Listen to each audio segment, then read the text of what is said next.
অসমত 6 জনগোষ্ঠীক ST দিয়াৰ কথাটো লৈ পেলাই আজি ট্ৰাইবেল সম্প্ৰদায়ৰ মানুহসকলে বিদ্ৰোহ কৰিছে আৰু সেই বিদ্ৰোহ সেই আন্দোলন আমাৰ BTCত তীব্ৰ গতিত চলি আছে আৰু ইয়াৰ সম্পৰ্কে মই দুআষাৰমান ক'ব বিচাৰিছোঁ। ট্ৰাইবেল মানুহসকলে কেতিয়াও 6 জনগোষ্ঠীক STকৰণ কৰিব নালাগে বুলি কোৱা নাই আৰু 6 জনগোষ্ঠীক ট্ৰাইবেলসকলক যেনেকৈ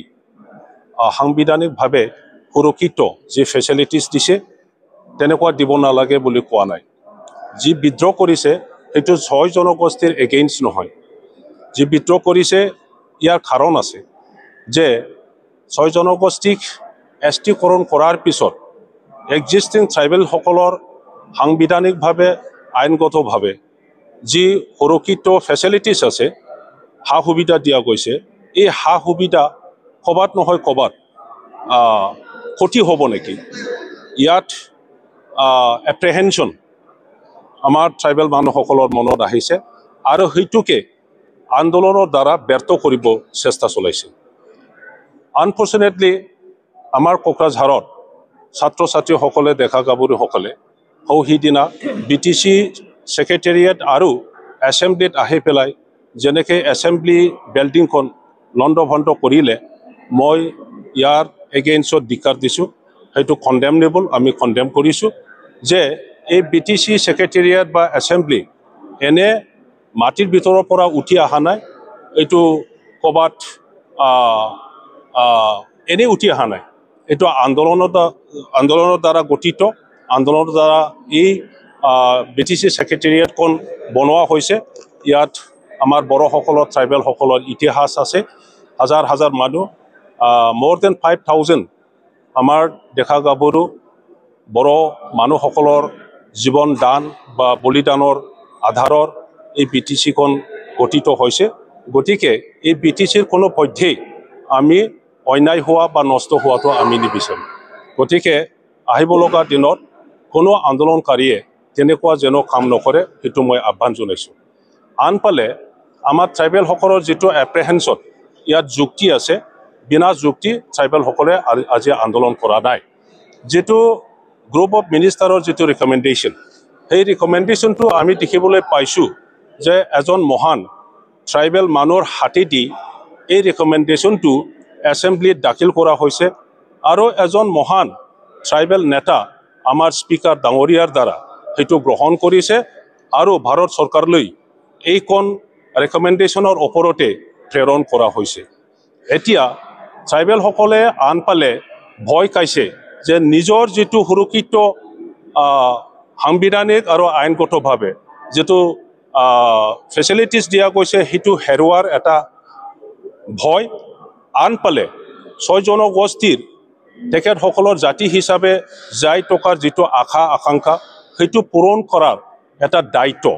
গতিকে মাজত আমি ট্ৰাইবেলসকলে থিয় দিব লগা হৈছে। এতিয়া কথাটো হৈছে ৰিকমেণ্ডেশ্যনত যি ভাগ কেটাগৰাইজ কৰি পেলাই যিমানেই ট্ৰাইবেল বনোৱাৰ চেষ্টা নকৰক, পাৰ্লিয়ামেণ্টত যেতিয়া যাব আৰু পাৰ্লিয়ামেণ্টৰ আইন হিচাপে বিল হিচাপে যেতিয়া সেইটো উত্থাপন কৰিব, এই বিলটো সংবিধানত যিটো প্ৰভিজন আছে এই প্ৰভিজন মতেহে বনোৱা হ'ব। গতিকে অল ইণ্ডিয়া ইয়াত A কেটাগৰীৰ ট্ৰাইবেল, B কেটাগৰীৰ ট্ৰাইবেল নাথাকে। অল ইণ্ডিয়া ট্ৰাইবেল কেটাগৰী এটাই, এইটো ট্ৰাইবেল হিচাপে জানিব, ST টো ST হিচাপে কৰিব, SC টো SC হিচাপে কৰিব। গতিকে ইয়াত tribal hills, tribal plains, tribal valley বুলি নাথাকিব। মই কেটাগৰিকেলি মই আকৌ ৰিপিট কৰিম, আমাৰ ট্ৰাইবেল জনগণৰ মানে নলেজৰ কাৰণে যে যিমানে আসাম চৰকাৰে বা গ্ৰুপ অফ মিনিষ্টাৰৰ যিটো ৰিকমেণ্ডেশ্যন সেই ৰিকমেণ্ডেশ্যনটো লৈ পেলাই যিমানে চেষ্টা নকৰক, পাৰ্লিয়ামেণ্টত যেতিয়া বিল আনিব তাতে ট্ৰাইবেল দিয়া নিদিয়াৰ কথাটো কেটাগৰাইজ কৰি পেলাই নকৰিব। গতিকে আমাৰ ট্ৰাইবেল দাদা ভাইসকলৰ ভয় সেইটোৱেই, যেতিয়া সেইটো হৈ যায় তেতিয়াহ'লে যিটো সাংবিধানিকভাৱে পলিটিকেল, ইকনমিক, ছ'চিয়েল আৰু এডুকেশ্যন, চাকৰি বাকৰিৰ ক্ষেত্ৰত ট্ৰাইবেলসকলৰ কাৰণে যি ৰিজাৰ্ভেশ্যন কৰি দিয়া হৈছে সেই ৰিজাৰ্ভেশ্যনবোৰত এই ফেচিলিটিবোৰত ক'ৰবাত নহয় ক'ৰবাত বহুত আঘাত আহিব আমাৰ সন্মানীয় চিফ মিনিষ্টাৰ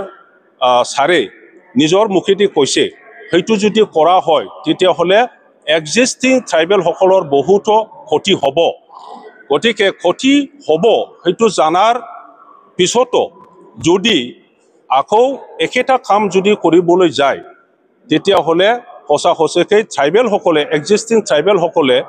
আগন্তুক দিনবোৰত যাই টকাৰ ক্ষেত্ৰত বা নিজৰ ভাষা সাহিত্য সংস্কৃতি পৰম্পৰা ৰক্ষণাবেক্ষণৰ ক্ষেত্ৰত বহুতো কষ্ট পাব বা জাতি হিচাপে যাই থকাটো নিজৰ ভাষাটো সংৰক্ষণ কৰাৰ ক্ষেত্ৰত নিজৰ পৰম্পৰা সংস্কৃতি ৰক্ষণাবেক্ষণ দিয়াৰ ক্ষেত্ৰত তেখেতসকলে নিশ্চয় মানে কঠিন হ'ব গতিকে সেই এপ্ৰিহেনশ্যনটো লৈ পেলাই আজি ট্ৰাইবেলসকলে বিদ্ৰোহ কৰিছে আৰু মই এটা কথা ক'ব বিচাৰিছোঁ এই সমস্যাটো কোনোবা BPF দলে বনোৱা নহয় এই সমস্যাটো কোনোবা UPPL দলে বনোৱা নহয় এই সমস্যাটো কোনোবা BJP কংগ্ৰেছ দলে বনোৱা নহয় কোনো ব্যক্তিয়ে সেই ট্ৰাইবেল দিয়া নিদিয়াৰ সমস্যাটো বনোৱা নাই হাগ্ৰামা মহলীয়াৰীয়ে বনোৱা নাই প্ৰমোদ বড়োৱে বনোৱা নাই কোনোবা বিশ্বজিৎ দৈমাৰীয়ে বনোৱা নাই কোনোবা ডক্টৰ হেমন্ত মানে বিশ্ব ডাঙৰীয়া সেইটো বনোৱা নাই গতিকে মই আন্দোলনকাৰী তেখেতসকললৈ এটা আহ্বান জনাইছোঁ কাকো ব্যক্তিগতভাৱে যেন দোষাৰোপ নিদিয়ে কোনোবা দলক যেন দোষাৰোপ নিদিয়ে এইটো হ'ল 6 জনগোষ্ঠীৰ নিজৰ জাতিৰ অস্তিত্ব নিজৰ ভাষা সংস্কৃতি উন্নয়নৰ এটা কোৱেশ্যন আহিছে আৰু আমাৰ দেশৰ গণতন্ত্ৰৰ আধাৰত সাংবিধানিক মানে ৰক্ষণাবেক্ষণ ভাৱৰ কাৰণে তেখেতসকলৰ ভাষা সংস্কৃতি ৰক্ষণাবেক্ষণৰ কাৰণে তেখেতসকলে আন্দোলন কৰিছে আৰু সেইটো বিচাৰিছে আজি নহয় কালি নহয় এই 6 জনগোষ্ঠীয়ে ট্ৰাইবেল পাওক বা কিবা এটা পাওক তাত আমাৰ একো ক'ব লগা নাই আৰু পাবই আসাম চৰকাৰে যেতিয়া ৰিকমেণ্ডেশ্যন কৰিছে ভাৰত চৰকাৰে সেইটো কনচিড কৰিবই এতিয়া ট্ৰাইবেল আমাৰ দাদা ভাই জনগণ আৰু ডেকা গাভৰু ছাত্ৰ ছাত্ৰীলৈ মোৰ এটা আহ্বান মোৰ এটা মেছেজ যে আমাৰ যি সুৰক্ষিত আমি ফেচিলিটি পাই আছোঁ ৰাজনৈতিকভাৱে অৰ্থনৈতিকভাৱে শিক্ষাৰ ক্ষেত্ৰত চাকৰি বাকৰিৰ ক্ষেত্ৰত সেইটো আমি কেনেকৈ মানে নষ্ট হ'ব দিব নোৱাৰে সেইটো কেনেকৈ আমি সুৰক্ষিত কৰিব পাৰে আমি কেনেকৈ ভালকৈ ৰাখিব পাৰে আমাৰ যেন কোনো নষ্ট নহয় ক্ষতি নহয় এই কামটো আপোনালোকৰ হাতত থাকিল আপোনালোকে কেনেকৈ সুৰক্ষিত কৰিব পাৰে